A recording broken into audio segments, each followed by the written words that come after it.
Қарғыс. Таңертең ұйқысынан оянған ерке тағы мазасы болмай тұрды. Күндегі көріп жүргені осы. Еңсесі бір көтерілмеді-ау шіркін. Күлкіні ұмытқаны қашан? Бір жері ауырып жазылса, екінші жері ауырады. Ол жері қойса, қайтадан басқа жер шығады. Өзіне не болып жүргенін білмейді. Күндегі уайымы осы. Іштей тынып жүреді де қояды. Ауруханаға тексерілсе, барлығы жақсы. Сараптама қорытындысы керемет деп шығарып салады. Бәрі керемет болса, неге ауыра беремін деп ойлайды ерке. Міне, қазір де тағы сол дел-сал болып тұрғаны. Ештеңеге зауқы жоқ. Жата бергісі келіп тұр. Бірақ өзімен өзі тілдесіп, ерке осылай жата бересің бе? Өз-өзіңе кел, өзіңді жинақта, тұр да сыртқа шық деп қояды. Өзінің ойының айтқанын жасап, сүйретіліп сыртқа шықты. Жатсам жата бергім келеді. Одан да таза ауа жұтайын деп біраз далада отырды. Ата-анасы барлығы жұмысқа кеткен. Үйде тек жалғыз өзі. Айналаға қарап біраз отырды. Көзіне күн түскенде ғана есін жиғандай болды. Біраз уақыт болып қалыпты ғой. Жуынып келейін деп жуынуға арналған жерге келді. Ол жерде де кішкентай айнаға қарап тағы тұрды. Ары-бері бетіне қарап, бұрынғы ерке қайда? Көлеңкесі де қалмады ғой. Ашық жарқын жүретін едім. Қазір оның біреуі де жоқ. Солғын тартқан түріне қарап тұрып жымиып қойды. Түрінен еш күлгеннің белгісі білінбеді. Сыртқа жымиып өтірік күлгеніңмен ішің күліп тұрған жоқ қой. Кімді алдайсың? Деп өз-өзіне сөйлеп қояды. Неге бұлай болып кетті өзі? Неге мазам қашып кетті? Әбіржіпте кеттім. Бәрі сол кезден кейін болды ғой. Күлкіні де ұмыттым. Қалай өзімді жеңсем екен енді?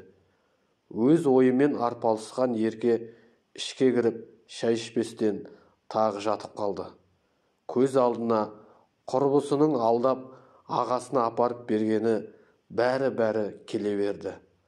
Осыдан 3 жыл бұрын аңғал ерке, көңілді жүретін, сәл ғана нәрсеге қуана білетін қыз еді.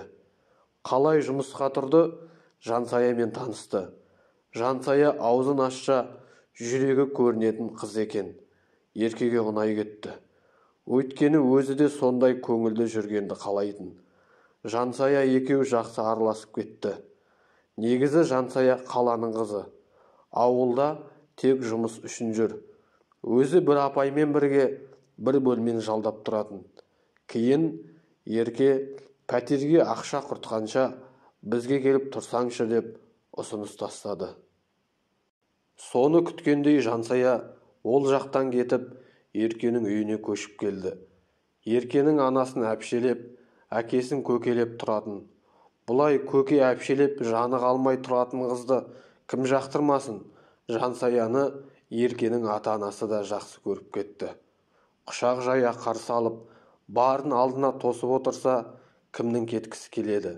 Жансая сол жүргеннен еркелермен 2 жыл бірге тұрды.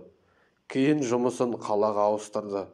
Енді 2 құрбы уақыты болса, қалада жолығып жүретін болды.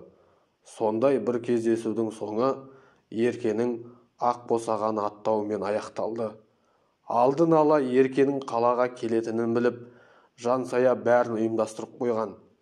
Үй іші келін түседі деп сол күні дайындалған. 2 құрбы кездесіп, сырласып, бірге тамақтанып болған соң, сені шығарып салам. Тек үйден бір зат алып алайыншы деп, үйіне еркені ертіп келген еді. Жүрсеңші деп үйіне кіргізді. Қайдан білсін? Жансая еркенің үйінде емін-еркін жүреді ғой. Бұл да солай ойлап кіре қалды. Ішке кіргеннен топырлаған адамдар. Біреуі келіп ақ орамалды жауып жатыр. Түкке түсінбеген ерке орамалды жұлып алды. Не болып жатыр өзі? Дейді. Ашуға булыққанын көріп Жансая еркенің қасына жүгіріп келді. Жүрші сөйлесейікші деп басқа бөлмеге кіргізді.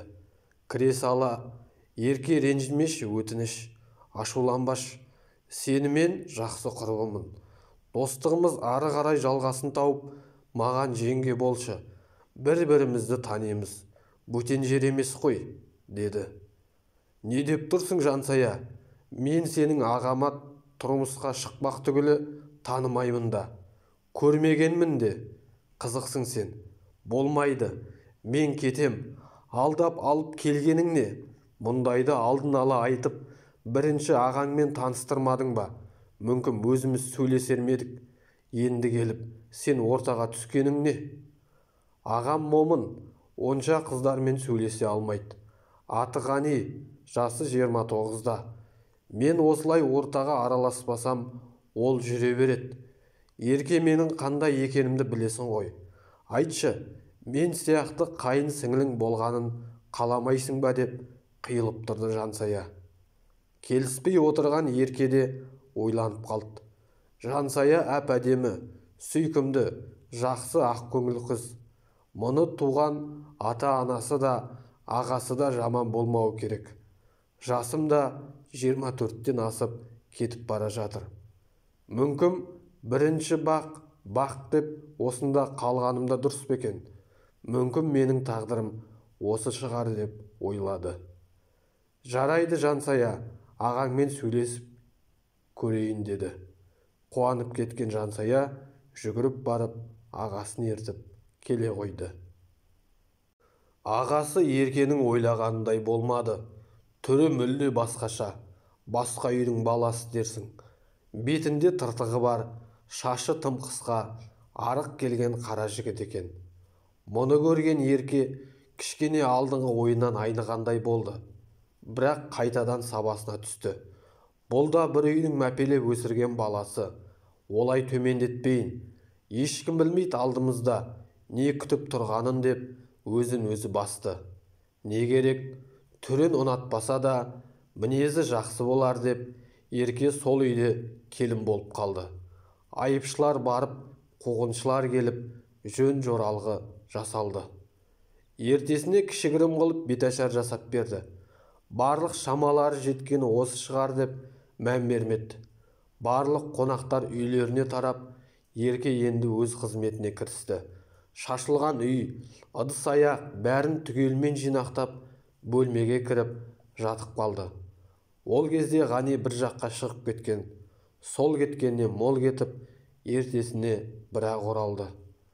Өзі енді ғана келін болып түскен. Оның үстіне ұнатып отырған бұл жоқ. Ғанидың қайда жүргені бәрібір болды.